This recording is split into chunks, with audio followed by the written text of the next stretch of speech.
Bangladeshi travel এজেন্সিগুলোর সম্মানে ডিনারের আয়োজন করেছে এমিরেটস এয়ারলাইন্স। নিউ ইয়র্ক সিটির জ্যাকসন হাইটসে অনুষ্ঠিত এই ডিনারে অংশ নেন অর্ধ শতাধিক এজেন্সি মালিক। অনুষ্ঠানের শুরুতে আমন্ত্রিতদের হাতে এয়ারলাইন্সের পক্ষ থেকে উপহার তুলে দেওয়া হয়। তাদের স্বাগত জানান এমিরেটস এয়ারলাইন্স ইউএস এর ভাইস প্রেসিডেন্ট ম্যাথিউ জোন্স ও কমার্শিয়াল অ্যাকাউন্ট ম্যানেজার মোহাম্মদ এল নোমান। এ সময় তারা বলেন, আমেরিকার অন্যান্য জনগোষ্ঠীর মধ্যে বাংলাদেশি ব্যবসায়ীরা সুনামের সাথে কাজ করে যাচ্ছেন। এয়ারলাইন্সের যাত্রীদের সুবিধায় সম্প্রতি যোগ করা বিভিন্ন সুবিধার কথা তুলে ধরে ভবিষ্যতেও বাংলাদেশি কমিউনিটিকে পাশে পাওয়ার প্রত্যাশা জানান এমিরেটসের শীর্ষ কর্মকর্তারা। প্রতিষ্ঠানের সমৃদ্ধির পেছনে বড় ভূমিকা রাখায় বাংলাদেশি ব্যবসায়ীদের ধন্যবাদ জানান তারা।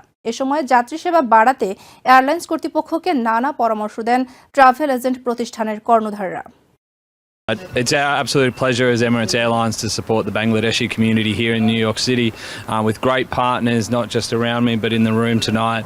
It's an absolute honour here, and thank you and a privilege for including us, and we look forward to our partnerships growing further and further and flying better with Emirates from JFK to Dhaka. It's just to say I'm so happy today here, seeing all these nice faces, beautiful people.